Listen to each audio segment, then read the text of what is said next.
Good morning, everyone. Namaste. I'm going to call in Archangel Michael to clear, cleanse the space of all negative and lower vibrations from our mind, body, and soul, home and hearts, placing the white light of protection on us with his blue seal. And today, guys, we are going to be doing some shadow work out of my workbook of Letting Go, the Pathway to Surrender.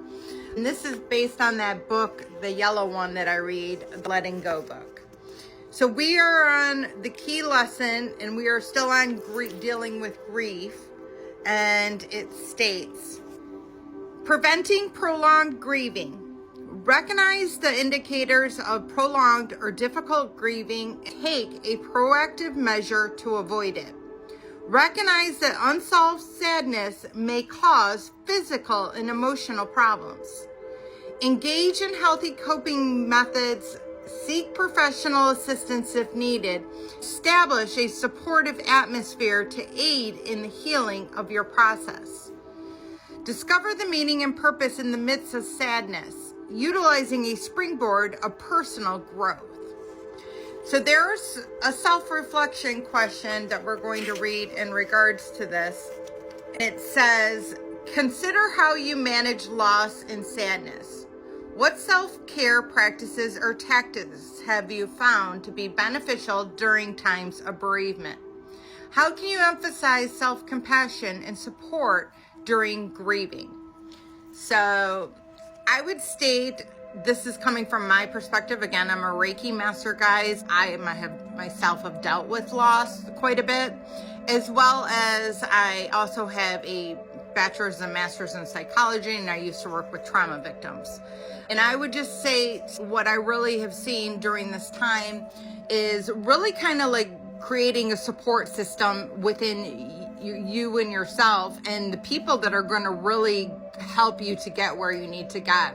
Right now, you don't need to be surrounded by people that just don't get it, don't understand.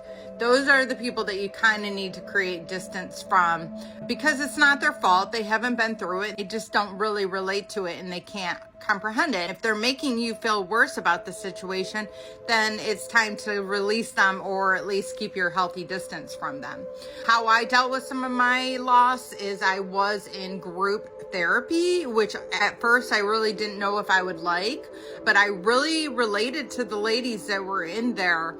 It really was like a safe place for us to express our feelings and emotions and get that out. Now, from a Reiki standpoint of view, I have treated multiple people that have experienced intense loss. And some of them were more recent of a loss, and then others, it seems like they're really kind of holding on to it and not able to move forward into their life. A lot of that trauma is being held in the root chakra, which is at the base of your spine. But their heart chakra is where I really could feel that the healing needed to occur. So screaming in a pillow, releasing that anger and anxiety is something that I would have my clients do, as well as also writing the letter and burning it to the person, not in a negative way. Just telling them how much you love them, telling them how much, when they left, it hurt you. And then reading it out loud. If you feel comfortable with anybody, read it out loud to somebody, and then burn it outside and state that you're going to release this pain to God. Ask him to step in and help and aid with it. And then the third question is there anything that suggests that your grieving may be lengthy or complicated? How can you take a proactive action to avoid protracted grieving? If required, seek assistance for professional help. So, obviously, the closer you are to the situation and the person, the harder it's going to be, and the harder it's going to be for you to move on from that situation.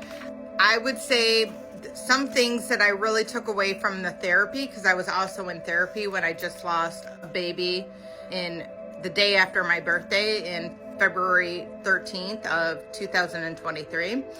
After trying to have a baby for 10 years, that I lost it again. That was my second miscarriage.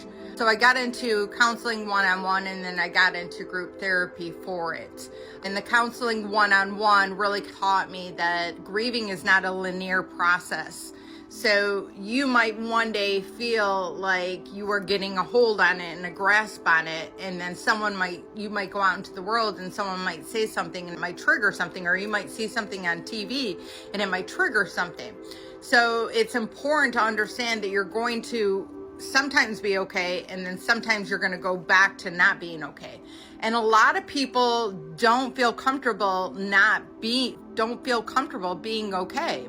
They almost feel like they have to live in a state of grievance if they feel like they truly love the person, and that's not the case. Your children, your loved ones are always around you.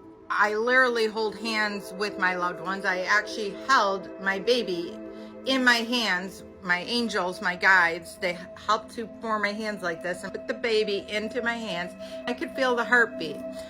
That's because I'm super connected to the other side. But you can offer up your hands and you can ask them to give you some hope and some faith, and just really releasing it to God. But definitely would recommend the therapy and the group counseling, because it really it was intense, but it was much needed, and it's really kind of what got me through it, guys, is all I can say in regards to loss. It's a difficult thing to deal with, but screaming into that pillow and really releasing that anger and that frustration and getting it out of your body is the most important thing. Reiki really can help. Acupuncture can help with depression and anxiety. Therapy, all of it. Even hypnosis if needed. So I love you all. Have a blessed day, and namaste.